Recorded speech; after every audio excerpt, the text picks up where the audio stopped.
जयति जयति सरस्वती वाणी जय शारदे। जयति जयति सरस्वती वाणी जय शारदे। अज्ञानता से माँ मुझको अब, अज्ञानता से माँ मुझको अब तार दे। जयति जयति सरस्वती वाणी जय शारदे। जयति जयति सरस्वती वाणी जय शारदे।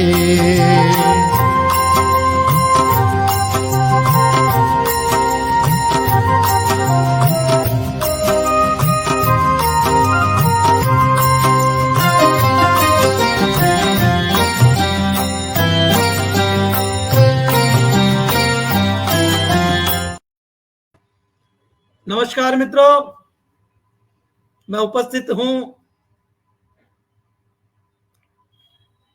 हमेशा की तरह कार्यक्रम व्यक्तित्व को लेकर के।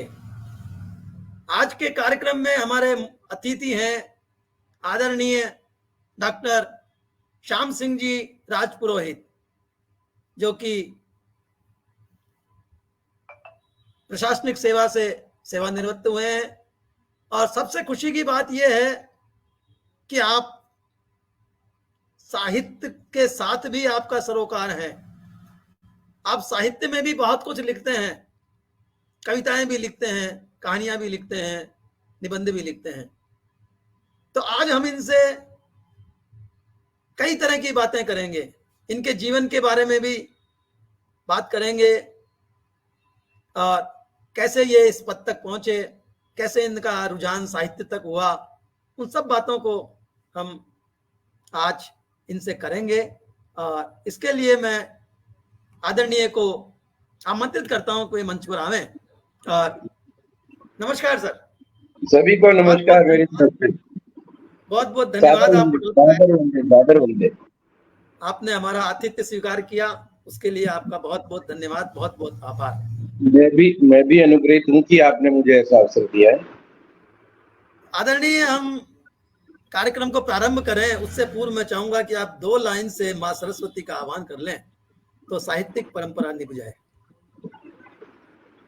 सरस्वतीं नमस्तुभ्यं सर्वे भू ज्ञानदायिनी सर्वदा सर्वकार्येषु सर्वदा वरदा भव। मेरा यह जीवन संवार दे माँ, इस भवसागर से तार दे माँ। मेरा यह जीवन संवार दे माँ, इस भवसागर से तार दे माँ। कल्याण कर सकूं मैं जगत का, कल्याण कर सकूं मैं जगत का, ऐसी सामर्थ्य शब्द और विचार दे माँ। क्या बात है, बहुत सुंदर, बहुत सुंदर, बहुत सुंदर। मित्रों, मैं एक जानकारी दे दूं कि हमारा ये कार्यक्रम साहित्य सागर के पटल के अतिरिक्त भी 37 अन्य चैनलों पर लाइव प्रसारित हो रहा है। बहुत प्रसन्नता की बात है कि इन सब चैनलों का हमें सहयोग प्राप्त होता रहता है। मैं इन सबको धन्यवाद दूंगा और इन सबका आभार व्यक्त करता हूं। तो आदरणीय, हम मित्रों, मेरा एक आग्रह है शिवदत्त जी महाराज, क्योंकि सावन है, इससे पहले कुछ भी बात हम शुरू करें, मेरा आग्रह कि एक बार भोलेनाथ को नमन कर लें। भोलेनाथ का महीना है, क्या कहते हैं आप? बिल्कुल सही सर। तो अर्ज किया है, जय शंभू बाबा बोलो, जय भोलेनाथ बोलो, सावन का महीना है, मत बम बम बोलिए। जय शंभू बाबा बोलो, जय भोलेनाथ बोलो, सावन का महीना है, बम बम बोलिए। जय महादेव कहो, देवों के भी देव कहो, शिव को चढ़ाने को भांग जरा घोटिए। पशुपति नाथ कहो, त्रिलोकी के नाथ कहो, शशि शेख राय का कान में श्री घोलिए।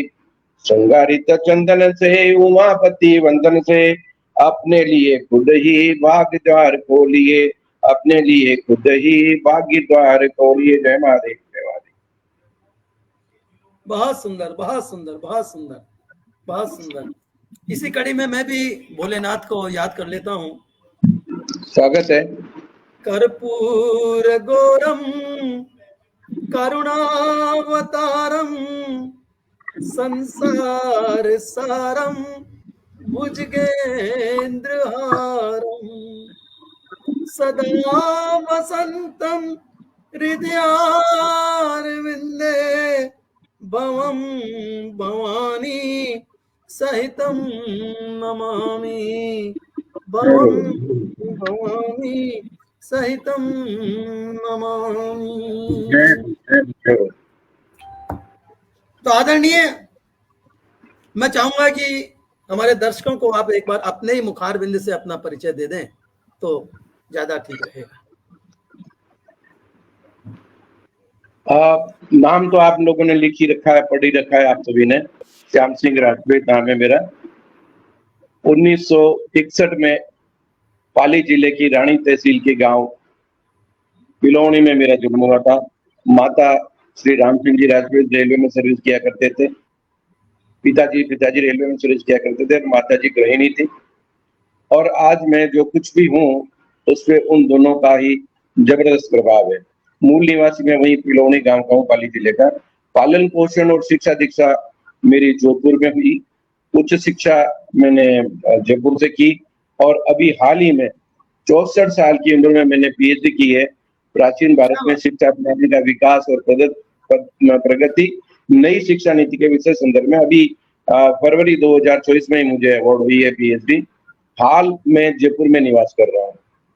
और जहां तक व्यक्तित्व की अन्य विधाओं का प्रश्न है तो मैं आपको बता दूं कि पठन पाठन, लेखन, चित्रकारी, गायन, ज्योतिष, आयुर्वेद, शिक्षक, प्रशिक्षण, प्रेरक वक्ता के रूप में, एक प्रवचनकार के रूप में, एक मनोविश्लेषक के रूप में आप मुझे जान सकते हैं। खाना बनाने की कला यानी पाक कला में प्रवीण हूँ। अध्यात्म, धर्म और दर्शन का जानकार हूँ और जिंदगी भी उसी अंदाज में जीता हूँ। नीति शास्त्र पे मेरी एक किताब अभी यूपीएससी के लिए लिखी जा रही, अभी प्रक्रियाधीन है, कभी आ जाएगी। भगवत गीता लगभग कंठस्थ है। सुंदरकांड लगभग कंठस्थ है। किष्किंधा कांड आधे से ज्यादा कंठस्थ है। हजारों शेर, शायरियां, कविताएं ईश्वर की कृपा से, माता सरस्वती कृपा से कंठस्थ है। अपने बारे में ज्यादा कुछ नहीं कह के 2 लाइनों में बात करना चाहूंगा कि फकीराना अंदाज, मुख पर मुस्कान, शायराना तबीयत है। फकीराना अंदाज, मुख पर मुस्कान, शायराना तबीयत है और खुलूस व मोहब्बत से लबरेज इस शाम की शख्सियत है। मैं अपने बारे में ज्यादा कुछ नहीं कहना चाहूंगा। कुछ ऐसा ही है मेरे शब्दों से मेरे अंदर देखना, कुछ ऐसा ही है मेरे शब्दों से मेरे अंदर देखना, जैसे किसी सीप में पूरा समंदर देखा, जैसे किसी सीप में पूरा समंदर देखा। बहुत सुंदर, बहुत सुंदर। तो मित्रों, ये था आज के हमारे जो अतिथि हैं उनका परिचय। इनका परिचय सुनकर ऐसा लगता है कि हम किसी ऑल इन वन के सामने बैठे हैं। हरी कृपा है, हरी कृपा। विधाओं में प्रवीण आज हमारे साथ में राज पुरोहित जी हैं। बहुत बहुत मैं अपनी तकदीर को, अपने नसीब को, अपने भाग्य को आभार व्यक्त करूंगा कि हमें ऐसे शख्सियत से मिलने का मौका मिला। तो आदरणीय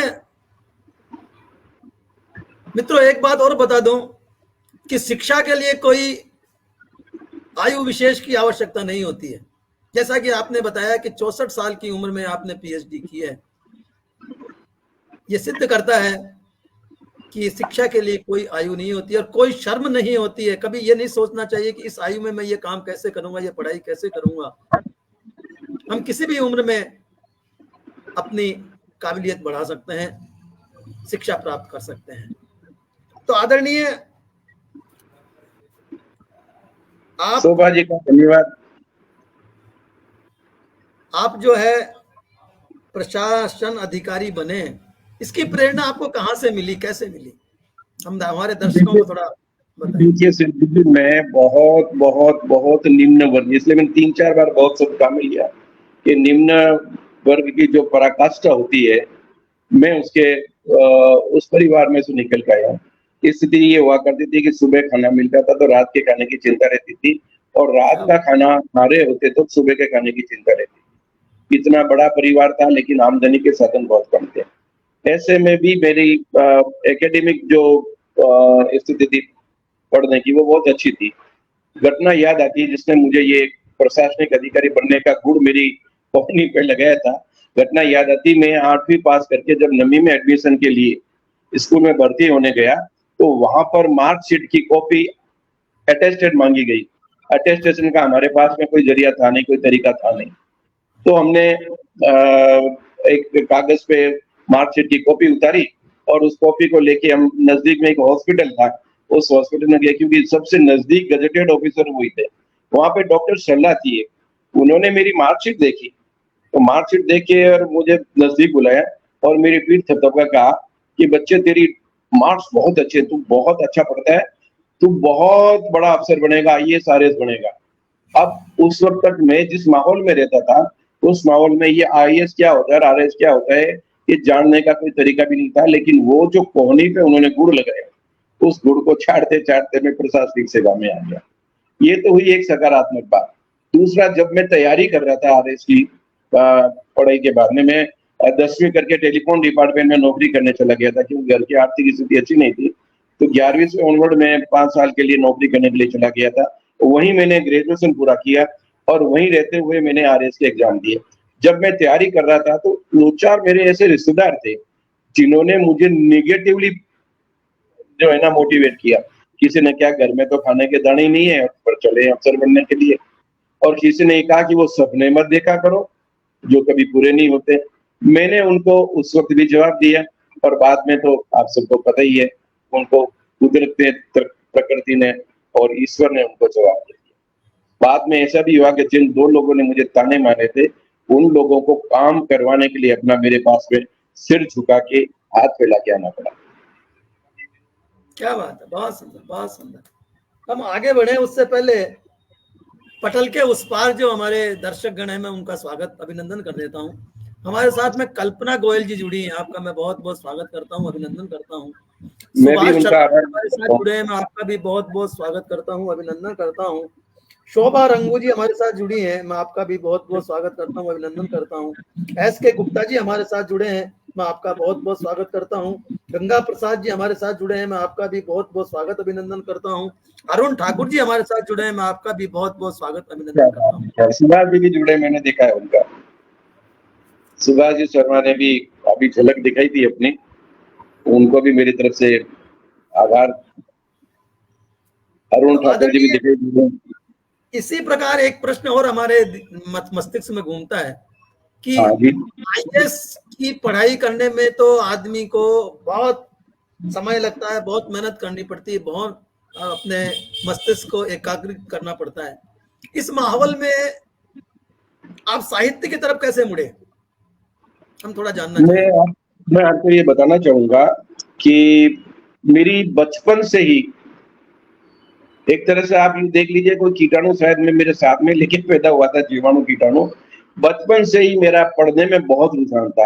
आप ताजुब करेंगे, मैं जब दूसरी क्लास में पढ़ता था तब भी कॉमिक्स पढ़ने की मेरी आदत पड़ गई थी और लगातार पढ़ना पढ़ना पढ़ना, मतलब मैंने पढ़ने में कोई कोर कसर नहीं छोड़ी। आप ताजुब करेंगे, मैंने 10,000 से ज्यादा उपन्यास 12वीं पास करते करते पढ़ लिए थे। तो साहित्य से मेरा इस तरह का बहुत बहुत बहुत गहरा परिचय रहा है। स्कूल में, कॉलेज में, जहां कहीं भी मौका मिलता था। अब काव्य तो बहुत अच्छा आता नहीं था, लेकिन अक्सर मैं अपनी बात तुकबंदियों में कहता था। स्कूलों में, कॉलेजों में मंच का संचालन करना था। जब टेलीफोन डिपार्टमेंट में रहा तभी विदाई समारोह में शेरो शायरी के माध्यम से लोगों की तारीफों के पुल मांगना और जिसको कहते हैं दिए को सूरज बताने का काम मैंने खूब अपनी जिंदगी में किया है। तो लगातार एक ही चीज है, लगातार साहित्य के टच में रहने से, लगातार साहित्य को पढ़ते रहने से दुनिया का कोई, विश्व का कोई ऐसा जाना माना लेखक नहीं होगा जिसको मैंने नहीं पढ़ा होगा। जिनको हाँ। मैं अंग्रेजी में नहीं पढ़ पाता था उनके मैंने अनुवाद पढ़े, बहुत से रूसी लेखकों के अनुवाद पढ़े, बहुत से फ्रेंच लेखकों के, जर्मन के, इनके भी अनुवाद मैंने पढ़े। और जहाँ अनुवाद मतलब भाषा समझ में नहीं आती थी वहां उनके अनुवाद मंगा के मैंने पढ़ा। लेकिन पढ़ने का आज भी शिवदत्त जी मैं आपसे निवेदन करना चाहूंगा कि मैं एक समय रोटी खाए बगैर तो रह सकता हूँ, 2 समय खाना खाए बगैर तो रह सकता हूँ, लेकिन 2 घंटे पढ़े बगैर नहीं रह सकता। आज भी मुझे पढ़ना तो पड़ता ही है। अब ये है कि ये जो मोबाइल है उसमें ये कमी पूरी करती, पहले हमेशा किताबें कैरी करके चलता था, आजकल उनकी जरूरत नहीं पड़ती। मोबाइल ही अपने आप में इतनी ज्यादा समृद्ध साहित्य से अपना परिचय करा देता है कि और किसी चीज की जरूरत नहीं पड़ती। बहुत बहुत शुक्रिया सर। मैं एक प्रश्न रह गया हमारा कि आप प्रशासन अधिकारी रहे तो अब क्या परिवार में आप आगे आने वाली पीढ़ी को भी प्रशासन उसमें लेना चाहेंगे या कोई प्रयत्न कर रहा है? देखिए, मैंने अपने उसमें ये बताया था कि मैं एक ज्योतिषी हूँ और मेरा ये मानना है कि केवल और केवल मेहनत से काम नहीं चलता है, कुछ और चीजें भी शामिल होती है इसमें। हो सकता है आधे लोग मेरे उसको पढ़ के अपने आप को थोड़ा सा विचलित महसूस करें। मैं अपने बच्चे का एग्जाम्पल देता हूँ। मैंने उसको पढ़ाने में, उसको लिखाने में, उसको आगे बढ़ाने में, उसको गाइड करने में कोई कसर नहीं रखी। आज भी वो एक अच्छी जगह पे प्राइवेट कंपनी में, उसने एग्जाम भी दिए, खूब एग्जाम दिए, लेकिन वो कुछ कभी 2 नंबर से, कभी 4 नंबर से रह गया। तो कुछ भाग्य का भी इसमें एक रोल होता है, कुछ ग्रहों का, गोचर का भी इसमें रोल होता है। मैं इस चीज को जानता हूँ, मैं भाग्य को पढ़ता हूँ, फिर भी भाग्यवादी नहीं हूँ ये कहूंगा मैं। भाग्य में किसी का भी पढ़ के उसके बारे में बताता हूँ, उसके बारे में तो नहीं देखा जाता, लेकिन मैं ये इतना होते भी मैं भाग्यवादी नहीं हूँ, कर्मवादी हूँ। कर्म मेरा धर्म है। मैंने गीता को बहुत बहुत गहराई से आत्मसात किया हुआ है और इसीलिए मैं कितनी भी कैसी भी सफलताएं असफलताएं जिंदगी में कैसी दुख आकार चढ़ा हुआ है, मैं कभी विचलित नहीं हुआ, सिर्फ एक ही कारण से कि मैं भगवत गीता का अनुयायी हूँ। बहुत सुंदर, बहुत सुंदर। तो मित्रों, केवल भाग्य के भरोसे ही रहने से काम नहीं चलता है, कर्म भी हमें करने पड़ते हैं और केवल कर्म से भी काम नहीं चलता, कर्म करते रहिए, लेकिन भाग्य का भी थोड़ा बहुत उसमें सहयोग होना ही आवश्यक होता है। तो आदरणीय, हम चाहेंगे कि आप इसमें रचे बसे हैं साहित्य में, तो हम चाहेंगे कि एक कविता हमारे दर्शकों को आप सुना दीजिए। इससे पहले मैं जो हमारे साथ लोग नए जुड़ गए हैं, मैं उनका भी स्वागत वंदन कर देता हूँ। आप उनका शिवदत्त जी, आप उनका साथ साथ मेरी तरफ से भी स्वागत और अभिनंदन करते रहे। मुझे नाम लिखते रहे। अब एक एक कर मैं बोलूंगा तो सारे कार्यक्रम डिस्टर्ब होगा। आप जो भी आपको दिखे थे उनको मेरी तरफ से भी आप स्वागत और अभिनंदन। बिल्कुल बिल्कुल बिल्कुल। तो डीग भरतपुर से हमारे साथ में प्रकाश चंद जी पारा सर जुड़े हैं, मैं आपका बहुत बहुत स्वागत करता हूँ, अभिनंदन करता हूँ। अरुण ठाकुर जी बराबर हमारे साथ जुड़े हैं, सुभाष जी हमारे साथ बराबर जुड़े हुए हैं और गोपाल भटनागर जी हमारे साथ जुड़े हैं, मैं आपका भी बहुत बहुत स्वागत करता हूँ, अभिनंदन करता हूँ। और बने रहिएगा, आप बहुत अच्छी अच्छी बातें आपसे करने वाले हैं। आपका मैं ऐसा समझ लीजिएगा आप हम इनकी आज जो है छिपी हुई परतों को खोलेंगे, इनसे जानना चाहेंगे कि आपने जो उसको निकाल करके। हाँ, तो सर हम सुनना चाहेंगे कि आप कोई एक अपनी रचना सुनाइए। देखिए, मैंने शुरू से ही निवेदन किया था कि मेरी माता और पिताजी का मेरे ऊपर बहुत बड़ा असर है। किसी और रचना को पेश करने से पहले मैं माँ पे लिखी हुई मेरी चंद पंक्तियां निवेदन करना चाहता हूँ। बहुत सुंदर, बहुत सुंदर। इससे बड़ी और क्या? बच्चों की सी भाषा में, बच्चों की सी लय में लिखी है। जग में सबसे प्यारी माँ होती सबकी न्यारी माँ, जग में सबसे न्यारी माँ होती सबकी प्यारी माँ, हमें खिलाए भूखी रहकर ऐसी परम उदारी माँ, हमें खिलाए भूखी रहकर ऐसी परम उदारी माँ, छुपाओ तुम्हें आंचल की, छुपाओ तुम्हें आंचल की, करती पहरेदारी माँ, छुपाओ तुम्हें आंचल की, करती पहरेदारी माँ, अनुभव सुना सिखाती है सच्ची दुनियादारी माँ, मर्म कर्म का बतला कर भरती है खुददारी माँ। कष्ट सहे और हमको पाला, तुझ पर हम बलिहारी माँ। कष्ट सहे और हमको पाला, तुझ पर हम बलिहारी माँ। कर स्वचर्म की जूती भी, कब चमड़ी के जूते भी बना दे तो। कर स्वर चर्म की जूती भी, चुके न कर्जेदारी माँ। तब उपकार भला दे जो, तब उपकार भुला दे जो, भूल करे वो बारी माँ। तब उपकार भुला दे जो, भूल करे वो बारी माँ।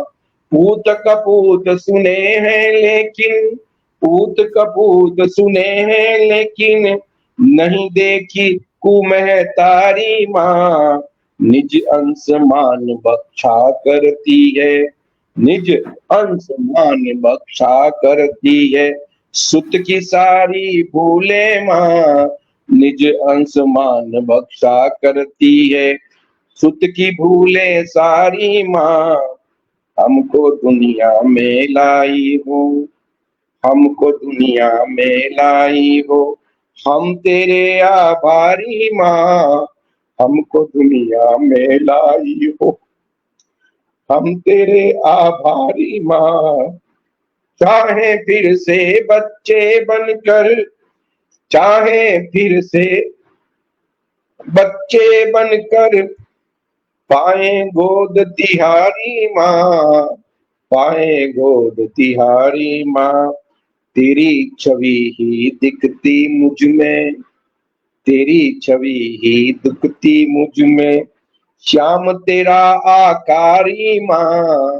तेरी छवि ही दिखती मुझ में, श्याम तेरा आकारी माँ। जग से सबसे न्यारी माँ, होती सबकी प्यारी माँ।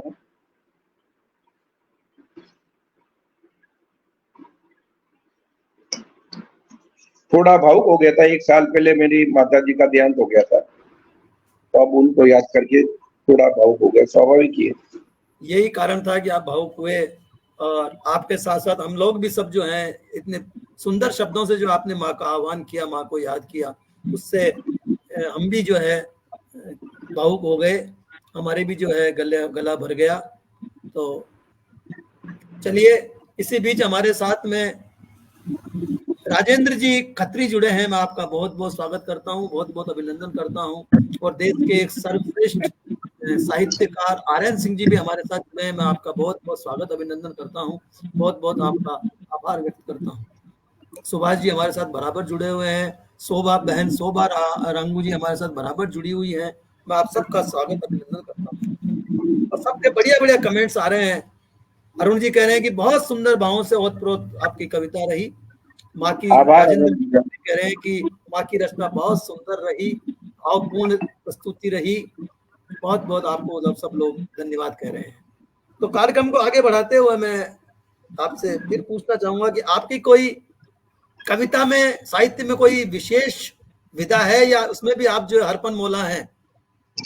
देखिए, मैं तो लगभग सारे छंदों में मैंने प्रयास किया लिखने का, जितने भी छंद उपलब्ध है कोशिश की है हर एक में। निष्णात और प्रवीण तो नहीं कह सकता, लेकिन सब में कोशिश करने की, सबको जानने समझने की मैंने कोशिश की है।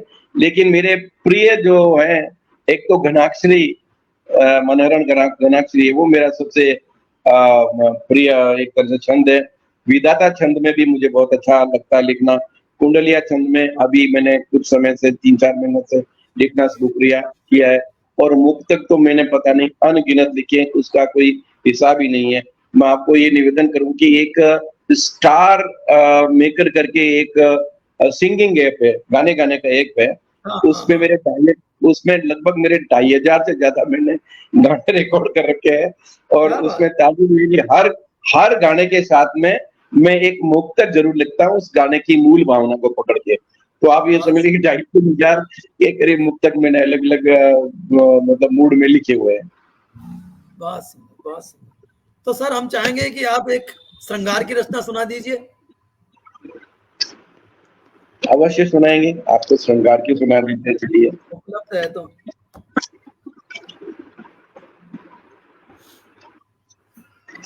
एक विरहणी अपने अपने प्रेम की याचना कैसे करती है और हाँ अपने अपने प्रीतम को अपने भाव कैसे बुलाती है, वो मैंने विधाता छंद में लिखा है। हाँ लिखी है प्रेम की पाती पिया तुमको रिझाने को, लिखी है प्रेम की पाती पिया तुमको रिझाने को, करूं मैं हर जतन अपना पिया तुमको मनाने को, करूं मैं हर जतन अपना पिया तुमको मनाने को, न जाना भूल तुम हमको पिया मुझको सताना ना, दिल बहल जाएगा मेरा झलक अपनी दिखा जाना, दिल बहल जाएगा मेरा झलक अपनी दिखा जाना।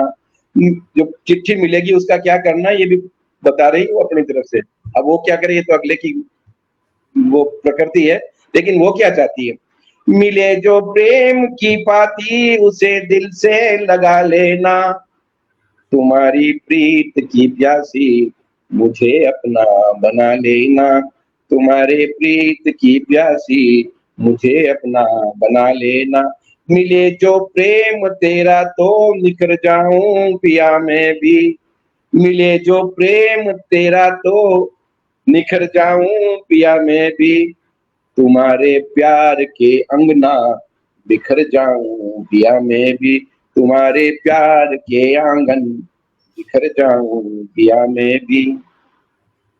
बहुत सुंदर, बहुत सुंदर, बहुत सुंदर।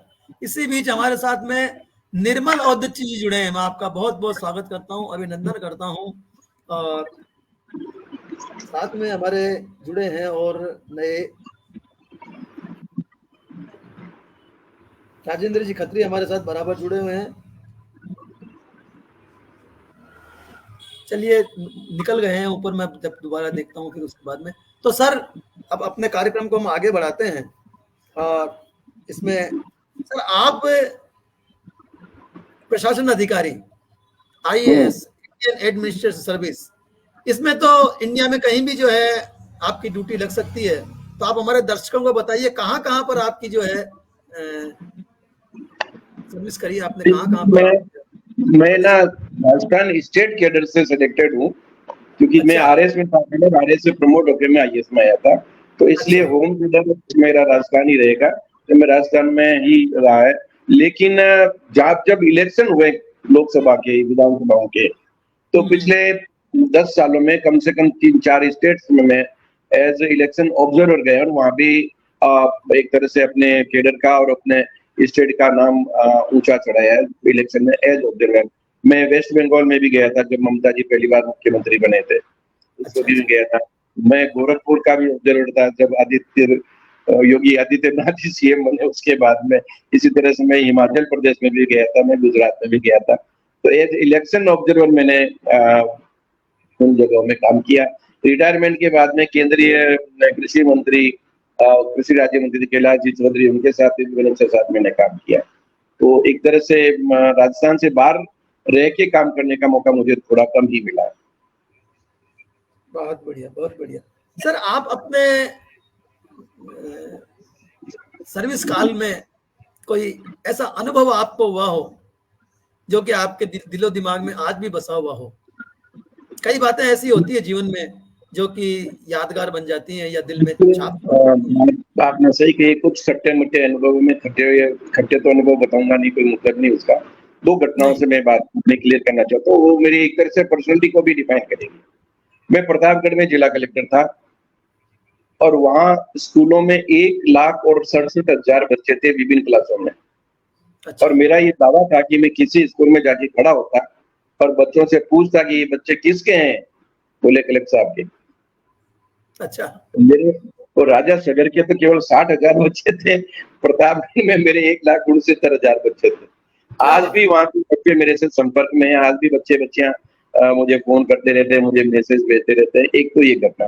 दूसरी घटना एक थी कि एक रात को एक एक्सीडेंट हो गया था। एक बारात के ऊपर ट्रक वाले ने ट्रक चढ़ा दी, गाडोलिया लोहारियों की बारात थी एक, और उस बारात के ऊपर एक ट्रक वाले ने ट्रक चढ़ा दी थी। उसमें मौके पे 11 आदमी तो मारे गए थे और 5-6 घायल हो गए थे। मैं और तत्कालीन एसपी अनिल बेनीवाल, जो अभी सिरोही में एसपी है, हम दोनों बहुत तेजी से वहां के लिए निकले।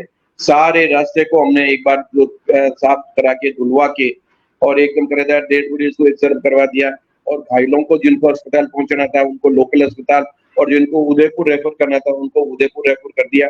इसमें महत्वपूर्ण बात, ये तो कोई बहुत छोटी बात है, महत्वपूर्ण बात ये है कि मैं आप सबके सामने बड़े गर्व और गौरव के साथ में ये बात आपसे शेयर करना चाहूंगा कि रात को 9 बजे एक्सीडेंट हुआ था और रात को 12 बजे मैंने सारे मृतकों को 50-50 हजार का मुआवजा मौके पर ही दे दिया था। और जो घायल थे उन घायलों की मैंने उदयपुर में चिकित्सा के लिए व्यवस्था करा दी, प्लस वहां पे भी उन घायलों के लिए भी पैसों की व्यवस्था करा दी। उसके बाद में, क्योंकि वो गाडोला लिहाज से बिल्कुल हैंड टू माउथ वाले लोग थे, उन लोगों के लिए मैंने अलग अलग जगहों से, कभी जेके सीमेंट वालों से, कभी गवर्नमेंट से, कभी किसी से बात करके उनको अच्छे खासे पैसे दिलाए। मुझे ये बात को स्वीकार करने में, शेयर करने में भी बड़ा हर्ष है कि मेरी इस घटना के पहले तक मुआवजे में, एक्सीडेंटल मुआवजे में सरकार की तरफ से केवल 50,000 रुपए दिए जाते थे, लेकिन ये रिकॉर्डेड गवाही है कि उसके बाद में, उसी दिन के बाद से उस रकम को सरकार ने 1 लाख रुपए कराया और उन सारे गाडोली वालों को मैंने 1-1 लाख रुपए दिए। 5-5 लाख रुपए मैंने जनता से, इधर उधर से, उद्योगपतियों से इकट्ठे करके दिए, और इसकी हवा खुशबू ऐसी फैली कि केंद्रीय सरकार ने भी इस बात का कॉग्निजेंस लिया और केंद्र सरकार ने हमसे डिटेल मांग के 2-2 लाख रुपए उनको भी दिए। तो उनको, जिनको केवल 50-50 हजार मुआवजा मिलता था, उनको आप ताजुब करेंगे 7-7, 8-8 लाख रुपए का मुआवजा मेरे व्यक्तिगत प्रयास से मिल गया। क्या बात है, बहुत सुंदर, बहुत सुंदर, बहुत सुंदर। तो मित्रों, ये था इनके सेवा काल का के 2 अनुभव। बहुत सुंदर अनुभव थे और बहुत दिल को छूने वाले अनुभव थे। तो सर, अब मैं वापस, ये तो रही आपके सेवा काल की बात, मैं पुनः जो है साहित्य की तरफ आता हूँ। हम चाहेंगे कि एक कोई नई विधा में हमें जो है, अतिरिक्त विधा में एक गीत सुना दीजिए। अच्छा, चलिए मैं एक गजल नुमा रचना पढ़ देता हूँ। गजल है कि नहीं है तो आप लोग तय करेंगे। हाँ, इसमें मुझे एक चुटकुला याद आता है, छोटा सा पारिवारिक, कि एक हमारे नजदीक के परिवार में एक कोई शादी हुई, दुल्हन शादी करके आई, वो रोज अपने ससुर जी को और सासू जी को बेटा के पूछती, आज क्या बनाऊं?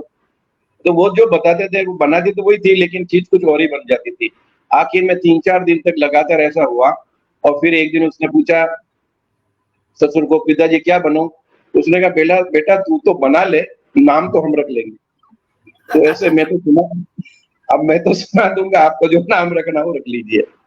मेरा स्वर हमेशा से संघर्ष का और जीवटता का रहा है। मतलब मैं एक तरह से बुलंदी और सकारात्मकता भी जीता हूं। तो मैं एक निवेदन करना चाहूंगा, हादसों से कब कहां डरी है जिंदगी, हादसों से कब कहां डरी है जिंदगी, खुशनुमा पहलुओं से सजी है जिंदगी, खुशनुमा पहलुओं से सजी है जिंदगी, मुस्कुराओ तो संग संग मुस्कुराएगी, मुस्कुराओ तो संग संग मुस्कुराएगी, मधुर मुस्कानों से ही तो यह सनी है जिंदगी। गम है किसका और काहे का गम होगा, गम है किसका और काहे का गम होगा, जब हर तरफ खुशहाली से भरी है जिंदगी, जब हर तरफ खुशहाली से भरी है जिंदगी। नजरिया है देखने का, जिंदगी में तो खुशहाली है, आप देखते अलग, वो बात अलग। रोने से कब कम हुई है किसी की मुश्किल है, रोने से कब कम हुई है किसी की मुश्किलें, संघर्ष करो क्योंकि हौसलों से ही ये बनी है जिंदगी। मिलावट मायूसी की क्यों करते हो इसमें, मिलावट मायूसी की क्यों करते हो इसमें, ये तो खालिस खरे सोने सी जिंदगी, ये तो खालिस सोने सी खरी है जिंदगी। और किनारे बैठकर क्या निहारना इसको, किनारे बैठकर क्या निहारना इसको, दुनिया की हर समंदर से गहरी है जिंदगी, दुनिया के हर समंदर से गहरी है जिंदगी। और भरो उड़ान फिर से आसमान छू लेने की, भरो, इस पे ध्यान चाहूंगा मैं, भरो उड़ान फिर से आसमान छू लेने की, आसमानों से ही कभी ये उतरी है जिंदगी, ये वहीं से तो आई है ना, आसमानों से ही कभी ये उतरी है जिंदगी। और अपने लिए मैंने कहा है कि श्याम मत रोक इसे, श्याम मत रोक इसे, यूं ही उन्मुक्त बहने दे, श्याम मत रोक इसे, यूं ही उन्मुक्त बहने दे, न ठहरेगी कभी कहीं, नहीं कभी ठहरी है जिंदगी, न ठहरेगी कभी कहीं, और न ठहरी है जिंदगी, और हादसों से कब कहाँ डरी है जिंदगी, खुशनुमा पहलुओं से ये भरी है जिंदगी। बस बस बस बस। मित्रों, अभी थोड़ी देर पूर्व हमारे अतिथि महोदय ने भाग्य की बात कही थी, तो उसी से मुझे याद आ रहा है कि कुंभ राशि के लोग जो होते हैं उनके जीवन में संघर्ष बहुत होता है। मेरा अनुभव है, 90% लोगों को मैंने देखा है कि कुंभ राशि के लोग जो हैं उनका जीवन संघर्षमय जीवन होता है। लेकिन उसके अतिरिक्त एक उसमें जैसे शिवदत्त शर्मा, सुभाष जी शर्मा, एक विशेष बात और होती है इस राशि में कि सफलता वो सफलताओं को अवश्य जो है छूते हैं, और फिर जहां भी जाते हैं वहां अपनी उपस्थिति दर्ज करा के आते हैं। ये कुंभ राशि में विशेषता होती है। वो संघर्षमयी व्यतीत करने के कारण हो, या राशि के कारण हो, या भाग्य के कारण हो, जैसा भी आप समझें। तो मैं कार्यक्रम को आगे बढ़ाता हूँ। ये बीच में जो एक विनोद की बात थी वो हमने कर ली है।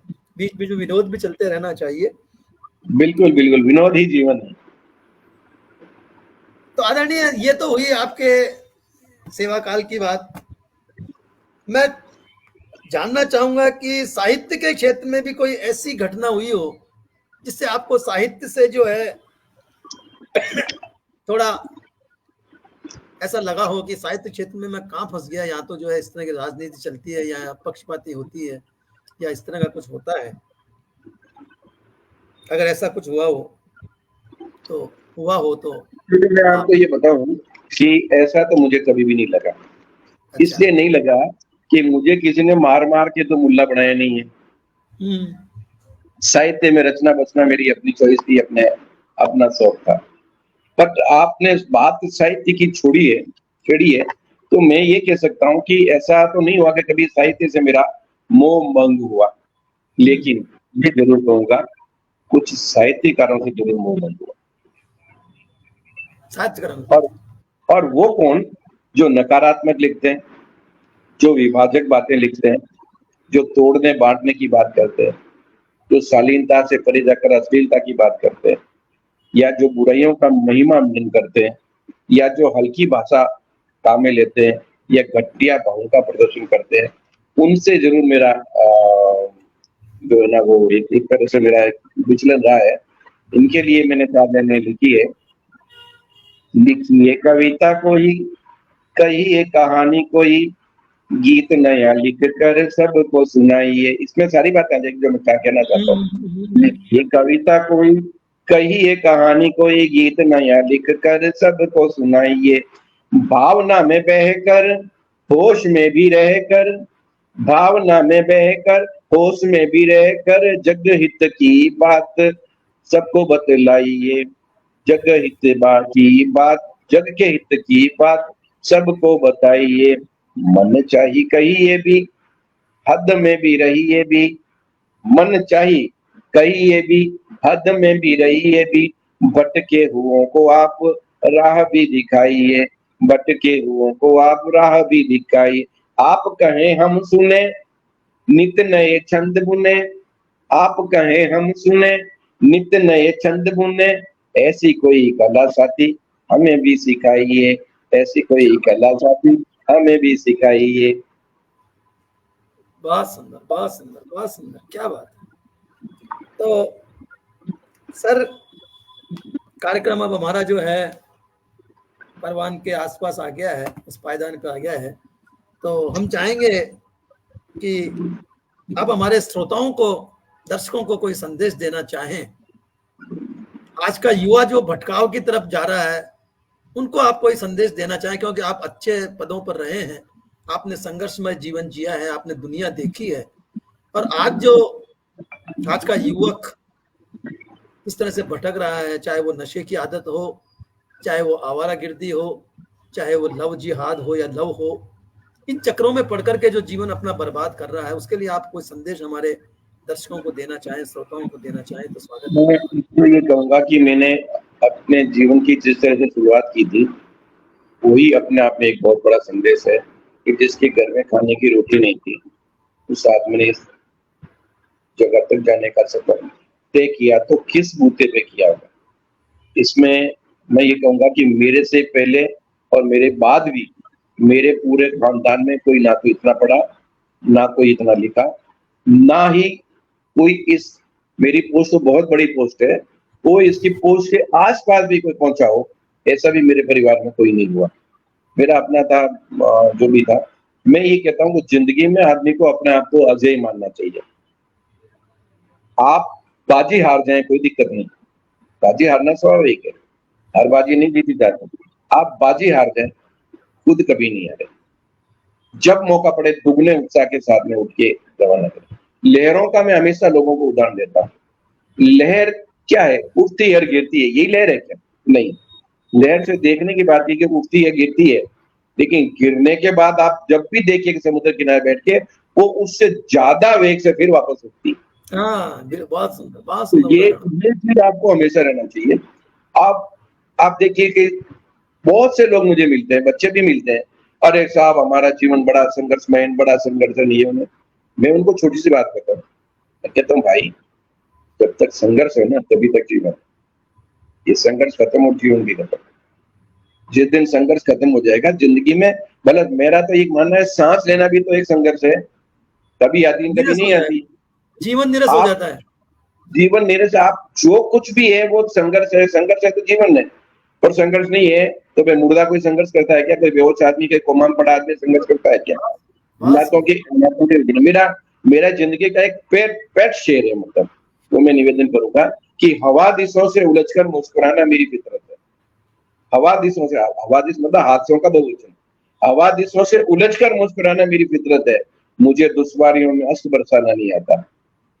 और एक और है इसी से मिलता जुलता कि मैं तो आदी हूँ तूफान का, मैं तो आदी हूँ तूफान का, मुझे मंझधार में ही ले चलो।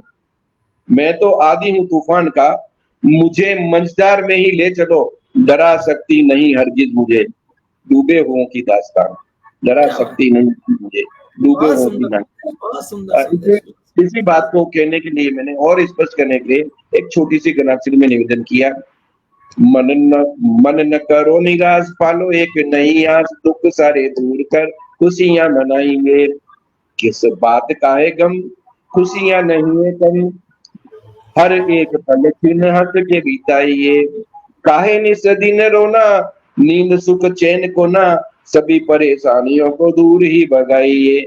गम सारे भूल कर रहो मिल-जुल कर, जीवन की पहेलियाँ खुद सुलझाइए। जीवन की पहेलियाँ खुद सुलझाइए। किसी के ऊपर निर्भर रहने की ज़रूरत नहीं है। अपना रास्ता खुद चुनें, मजबूत रखिए अपने आप को, निराशा के भंवर में नहीं डालने दें, उल्टी-सीधी आदतें नहीं सीखें, संस्कारों में रहें और अपने बारे में अच्छा सोचें, अपना आत्मदीपक भव, अपने आप को दीपक बना के रोशनी की, उसी की रोशनी में आप चलें। ये मेरा सभी युवाओं का और जो भी सुनने वाले हैं, सभी को संदेश है। और ज़िंदगी का एक मतलब फलसफा जो कह सकते हैं आप, वो मैं आपसे शेयर करना चाहता हूँ। मेरी ज़िंदगी का सबसे बड़ा अगर कोई पंच लाइन है ना मेरे जीवन की, वो सबसे बड़ी है, हरि करे सो खरी। जो भगवान ने आपके साथ किया है, जो भगवान ने आपको दिया है, उससे बढ़िया कोई चीज़ होती नहीं है। एक मूर्ख आदमी ने मेरे से पूछ भी लिया, कोई जी बात तो सही, हरि करे सो खरी, फिर हरी खरी नहीं करे तो? फिर मैंने कहा वो हरी नहीं। क्या बात है। अगर हरी खरी करे तो फिर वो हरी नहीं, क्योंकि हरी की सबसे बड़ी विशेषता है कि वो खरी करता है। जिस दिन वो खरी नहीं करेगा फिर वो अपने हरी के पद से नीचे उतर जाएगा। ये बहुत मेरे ऊपर बहुत मुसीबतें टूटी, मैं व्यक्त करना नहीं चाहता था, लेकिन बात चली है तो मैं बता दूं कि मेरे बेटे की जो बहुत अच्छा खूबसूरत बच्चा था, 2014 में उसकी एक्सीडेंटल डेथ हो गई थी। 2017 में मेरी वाइफ की डेथ हो गई थी। और मेरे माता को तो अभी खोया, पिताजी को मैंने बहुत पहले खो दिया था। मेरे एक छोटे भाई की डेथ हो गई, एक छोटे भाई की वाइफ की डेथ हो गई। संकट नौकरी में भी दुनिया भर के आए, दुनिया भर के संकट आए नौकरी में, लेकिन फिर भी कभी मैंने हार नहीं मानी और हर बार तेजी के साथ में खूबसूरती से उभर के बाहर आया। यही स्थिति है कि आज इस उम्र में भी मुझे किसी पे डिपेंडेंसी की जरूरत नहीं है, मुझे समय काटने की जरूरत नहीं है, मुझे बात करने के लिए लोग ढूंढने की जरूरत नहीं है। सारे दिन मैं हंसता मुस्कुराता रहता हूँ और गमों को भुलाता रहता हूँ। मैं जिंदगी का साथ निभाता चला गया और हर फिक्र को धुएं में उड़ाता चला गया। क्या बात है। तो मित्रों, मनुष्य को कभी भी मुसीबतों से नहीं घबराना चाहिए। केले के वृक्ष की तरह उसको जितना काटा जाता है वो उससे दुगनी वेग पर वापस जो है पनप जाता है। तो केले के वृक्ष की तरह मनुष्य को अपना जीवन बना लेना चाहिए। जितनी मुसीबत आए उस मुसीबतों से कुछ सीखते रहे, सीख लेते रहे और दुगने जोश से पुनः उठ करके मुसीबतों के लिए तैयार रहे। समय सर अब हमारा नजदीक आ गया है, तो हम चाहेंगे कि हमारी 2 विधाएं साहित्य में रह गई हैं, अगर आप सुना सकते हैं। एक तो सावन रह गया है, सावन में सुना दीजिए। दूसरा एक देशभक्ति का दिन आ रहा है परसों के दिन, अगर देशभक्ति में अगर कोई रचना आपके पास हो तो दोनों रचनाएं हमें आप सुना देंगे तो ये समय भी हो जाएगा पूरा और हमारा। सावन में तो मैं एक कुंडली सुना देता हूँ। स्वागत है सर। बरसे बदरा झूम के ऐसी पड़ी फुहार। अभी जयपुर में और राजस्थान भर में पानी पानी हो रहा सारे मामला। बरसे बदरा झूम के ऐसी पड़ी फुहार, तन मन भीगा सांवरा ठंडी चली बयार। तन मन भीगा सांवरा ठंडी चली बयार, ठंडी चली बयार बाग उजड़े सरसाए। ठंडी चली बयार बाग उजड़े सरसाए, नाचे मन का मोर हृदय उपवन खिल जाए। नाचे मन का मोर हृदय उपवन भी खिल जाए। कहे श्याम कवि राय सरित सर सागर सर से। कहे श्याम कवि राय सरित सर सागर सर से, सावन आया झूम रिमझिम बदरिया बरसे। सावन आया झूम रिमझिम बदरिया बरसे। क्या बात है, बहुत सुंदर, बहुत सुंदर, बहुत सुंदर। सर देशभक्ति में सुनाना चाहेंगे कोई अगर है तो? भक्ति पे मैं सुनाना तो चाह रहा था, लेकिन रचना बहुत लंबी है और समय बहुत हो जाएगा। मैं उसके बाद एक कड़ी सुना दीजिए सर। हाँ, फिर कभी सुना दीजिए मुखड़े के साथ। एक सेकंड। इसी बीच हमारे साथ में छत्तीसगढ़ से गुलजार सिंह जी यादव जुड़े हैं। मैं आपका बहुत बहुत स्वागत करता हूं, अभिनंदन करता हूं।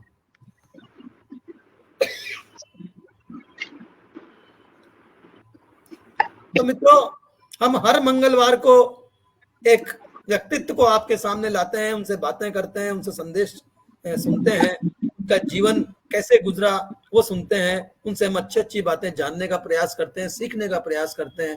आपकी नजर में भी, आपकी निगाह में भी यदि कोई इस तरह का व्यक्तित्व हो जिसे हम हमारे पटल पर ला सकते हैं, उनसे हमारे श्रोताओं को, दर्शकों को लाभ पहुंच सकता है, तो आप हमसे जरूर हमें बताइएगा, हम उनको पटल पर लाने का प्रयास करेंगे। हाँ सर। देशभक्ति के लिए मैं विधाता छंद में 4 लाइनें बोल देता हूँ आपको। मिटा दें देश के दुश्मन, जगा दो निगहबानों को। अभी खास तौर से ज्यादा जरूरत है। मिटा दें देश के दुश्मन, जगा दो निगहबानों को। सिखाओ इन युवाओं को, भटकते नौजवानों को। सिखाओ इन युवाओं को, भटकते नौजवानों को। हवाओं को बता दो तुम, दिखा दो आसमानों को। हवाओं को दिखा दो तुम, बता दो तुम, दिखा दो आसमानों को। न कोई रोक पाएगा हमारी अब उड़ानों को। न कोई रोक पाएगा हमारी अब उड़ानों को। लगेगी जब कभी कोई वतन की आन की बाजी। लगेगी जब कभी कोई वतन की आन की बाजी। निभाएंगे वचन अपना लगा कर जान की बाजी।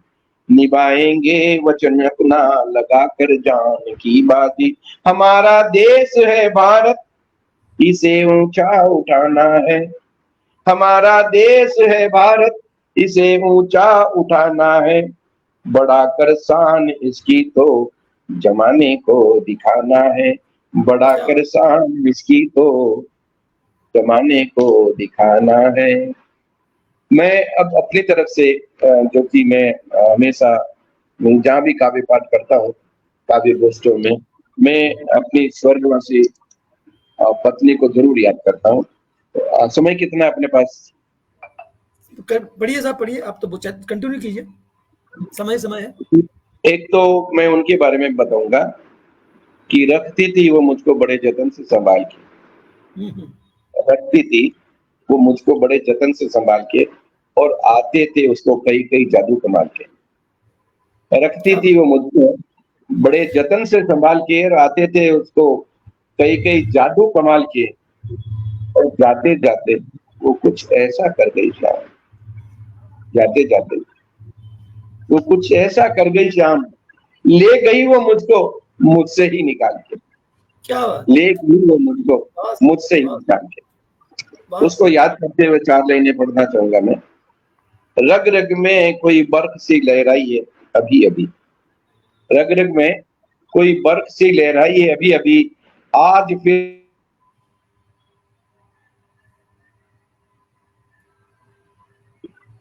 अरमान सोए रहते तो ही अच्छा था, अरमान सोए रहते तो ही अच्छा था, हसरतें ले उठी है अंगड़ाई अभी अभी, हसरतें ले उठी है अंगड़ाई। जब बात चलेगी तो ये सारी चीजें मेरे खदबदाएगी अंदर से। कोशिश की थी दर्द को दबाए रखने की, कोशिश की थी दर्द को दबाए रखने की, ये आंख जाने क्यों भर आई है अभी अभी, ये आंख जाने क्यों भर आई है अभी अभी। फकत एक लम्स से मोहब्बत की चाह थी जिसको, प्यार भरे स्पर्श, लम्स से मोहब्बत में प्यार भरा स्पर्श, वो भी जिस्म को। फकत एक लम्स से मोहब्बत की चाह थी जिसको, ये तो किसी ने मेरी रूह ही सहलाई है अभी अभी, ये तो किसी ने मेरी रूह ही सहलाई है अभी अभी। और खुद को ही बुला बैठा था मैं जाने कब से, खुद को ही बुला बैठा था मैं जाने कब से, किसी ने मुझे अपनी ही याद दिलाई है अभी अभी, किसी ने मुझे अपनी ही याद दिलाई है अभी अभी। और दिल आरजुदा था एक अरसे से, आरजुदा मतलब गमगीन, कष्ट में, शोक में, दिल आरजुदा था एक अरसे से शाम, सुकून की एक सूरत किसी ने दिखाई है अभी अभी, सुकून की एक सूरत किसने दिखाई है अभी। बहुत सुंदर, बहुत सुंदर, बहुत सुंदर। मित्रों, इनकी इस बात पर मुझे 4 लाइनें याद आती है। इरशाद, हृदय पटल को चीर के देखो, प्यारी छवि तुम्हारी है, मन मंदिर के आंगन में केवल याद तुम्हारी है, केवल याद तुम्हारी है। इसी बीच हमारे साथ में जयपुर शहर के एक बहुत उच्च कोटि के शिक्षाविद राजेश भारद्वाज जुड़े हैं, जिनके कई शिक्षा केंद्र जयपुर में चल रहे हैं। मैं आपका बहुत बहुत स्वागत करता हूं, अभिनंदन करता हूं। गुलजार सिंह जी यादव बराबर हमारे साथ जुड़े हुए हैं, और राजेश भारद्वाज जी कहें आनंद आ गया आज के परिचय साक्षात्कार को देख करके। ऐसे ही साक्षात्कार लेते रहिए, करते रहिए। बहुत आपका बहुत बहुत शुक्रिया सर, हमारा हौसला बढ़ाने के लिए। आदरणीय, बहुत सुंदर आपका जो है साक्षात्कार रहा, इसके लिए गुलजार जी कह रहे हैं। मैं आप सभी का अभिनंदन करता हूं, आभार व्यक्त करता हूं कि आप अपना समय निकाल करके इस पटल पर आए और हमें आपने हौसला अफजाई की। हमारे अतिथि का जो है आपने हौसला अफजाई किया, बहुत बहुत शुक्रिया, बहुत बहुत आभार। तो सर, चलते चलते हम चाहेंगे कि आप हमारे इस आज के कार्यक्रम के लिए या हमारे इस पटल के लिए आप कोई अपना संदेश देना चाहें, इसमें सुधार के लिए आप कुछ संदेश देना चाहें तो स्वागत है आपका।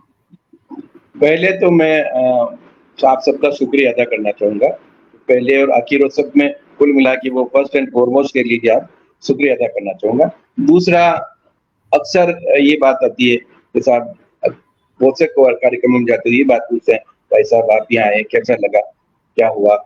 तो उस पर मैं आपसे, चूंकि काव्य का माहौल है तो काव्य की बात करूंगा। तो अर्ज किया है, आपसे मिलना मिलाना अच्छा लगा, आपसे मिलना मिलाना अच्छा लगा, और आपको सुनना सुनाना अच्छा लगा। आपसे मिलना मिलाना अच्छा लगा, आपको सुनना सुनाना अच्छा लगा। याद रहेंगे मुझको ये पल उम्र भर, याद रहेंगे ये पल मुझको उम्र भर। आप संग सबके संग बतियाना अच्छा लगा, आप सबके संग बतियाना अच्छा लगा। कार्यक्रम का अंजाम और आगाज अच्छा लगा, कार्यक्रम का अंजाम और आगाज अच्छा लगा, और शिवदत्त जी के सवालों का अंदाज अच्छा लगा। शिवदत्त जी के सवालों का अंदाज अच्छा लगा, और अच्छा लगा मुझे आपके दमकते चेहरे देखकर। जिन जिन के चेहरे मेरे पास में स्क्रीन पर आ रहे हैं उनके बारे में निवेदन है। तो अच्छा लगा मुझे आपके दमकते चेहरे देखकर, धैर्य और इत्मीनान का आपका मिजाज अच्छा लगा, धैर्य और इत्मीनान का आपका मिजाज अच्छा लगा। आपने कहा पटेल के बारे में क्या कहना चाहेंगे, 2 लाइनें उसमें भी कह देता हूँ कि होती रहे ऐसी किस्सा गोई अक्सर, होती रहे ऐसी किस्सा गोई अक्सर, और महफिलें ऐसे ही सजती रहे, और महफिलें ऐसे ही सजती रहे, और भी हस्तियों से होता रहे ताऊ पारा, और भी हस्तियों से होता रहे। इसमें मैंने भी अपने आप को हस्ती मान लिया है। और भी हस्तियों से होता रहे तारुफ हमारा, और हुनर और तजुर्बे से ये गागर भरती रहे, हुनर और तजुर्बे से ये गागर भरती रहे। बहुत बहुत धन्यवाद, बहुत बहुत आभार आपका, मुझे इतने इत्मीनान से सुनने के लिए। और पता नहीं कितने लोगों के लगातार वो कमेंट्स भी आ रहे थे, मैं सबको नोट तो नहीं कर पाया। मैं आपसे शिवदत्त जी से नाम लेके मैं सभी से अलग से उनका शुक्रिया अदा करूंगा। लेकिन पटल पे जिस किसी ने भी मेरे लिए जो भी शब्द भी लिखा है, कोई इमोजी भी भेजी, मैं उन सबका हृदय से आभार व्यक्त करता हूँ, दिल से शुभकामनाएं देता हूँ। और हमेशा आप सब लोग आगे बढ़े, बहबूदी को प्राप्त करें, उन्नति को प्राप्त करें, प्रगति को प्राप्त करें, ये मेरी आप सबके लिए मनोकामना। धन्यवाद और आभार। आदरणीय, इसी बीच हमारे साथ जयपुर शहर की अखिल भारतीय कायस्थ महासभा की पदाधिकारी डॉक्टर अंजू सक्सेना जी जुड़ी हैं। मैं आपका बहुत बहुत स्वागत करता हूं, अभिनंदन करता हूं। और जितने भी लोग हमारे साथ जुड़े हैं आज, मैं सबका अभिनंदन करता हूं, सभी का मैं आभार व्यक्त करता हूं। इसी तरह से हमारे साथ जुड़ते रहिए, जुड़े रहिए, और हमारा हौसला बुलंद करते रहिए। हमें जो है आपके कमेंट से बहुत ऊर्जा मिलती है, और इसी ऊर्जा से हम जो है हर कार्यक्रम को एक से एक बढ़िया बनाने का प्रयास करते हैं। तो आदरणीय, बहुत बहुत धन्यवाद। और कायस्थ की बात चली तो कायस्थ की बात चली तो मैं एक अनुभव शेयर करना चाहता हूँ। बाड़मेर में मैं रहा था, और मेरे साथ में कोऑर्डिनेटर जो थे वो कायस्थ ही थे। और शायद सक्सेना, अंजू सक्सेना जी ये सोच के ताजुब करेंगी कि मैं अक्सर उनकी केजीएस को आप समझेंगे नहीं, वो समझ लेंगे अपना। मैं केजीएस की ऑफिसर मीटिंग्स में भी हाजिर होता था, रहता था, उपस्थित रहता था, और उनके कई कार्यक्रमों में भाग लेता रहता था। आधा तो कायस्थ मुझे भी मान लो आप। क्या बात है, क्या बात है, क्या बात है, बहुत सुंदर, बहुत सुंदर। केजीएस का मतलब आप उनको, केजीएस का मतलब आप उनको पूछेगा, वो बताएंगे। सब कायस्थ से संबंधित ही है। जैसे अखिल, जैसे अभा का चल रहा है जयपुर में, वैसे ही अखिल भारतीय कायस्थ महासभा चल रही है। इसी तरह से शॉर्ट नेम है कायस्थ महासभा की सभा का, कायस्थ जनरल सभा। कायस्थ केजीएस का मतलब कायस्थ जनरल। बहुत सुंदर, बहुत सुंदर। मेरा बहुत ज्यादा, मेरे बहुत आत्मीय लोगों में कायस्थ लोग, मतलब माथुर, खास तौर से माथुर और भटनागर, और ये मेरे बहुत बहुत करीबी लोगों में से रहे शुरू से, बचपन से। जिस मोहल्ले में रहते थे वहां भी अड़ोस पड़ोस में काफी परिवार थे, सक्सेनाज भी थे, माथुर भी थे। हमारे वहां जोधपुर में उनको पंचोली कहते हैं।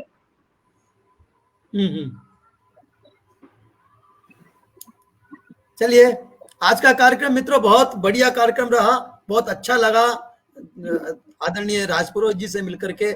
ऐसे ही कार्यक्रम जो है बनते रहे, आप हमारे जीवन में इसी तरह से व्यक्तित्व आते रहे, और हम आप लोगों से उनकी मुलाकात कराते रहे। तो इन्हीं शुभकामनाओं के साथ में आज का कार्यक्रम मैं पूर्ण करता हूँ, विराम देता हूँ इस कार्यक्रम को। आशा है आगे भी जो है इस तरह के कार्यक्रम होते रहेंगे। तब तक के लिए विदा, शुभ रात्रि, जय हिंद। सभी को मेरी तरफ से भी अभिवादन, सभी को मेरी तरफ से अभिवादन, धन्यवाद। और एक बात और, ये कार्यक्रम YouTube पर भी प्रसारित हो रहा है, मैं इसका लिंक आप सब लोगों को भेज दूंगा। आप लोग अगर चाहें तो इसे पुनः देख लीजिएगा। और ये कार्यक्रम बार बार समय समय पर फेसबुक पर रिपीट होता रहेगा, पुनः इसका प्रसारण होता रहेगा। नमस्कार, बहुत थैंक यू, आभार, आप सभी का आभार।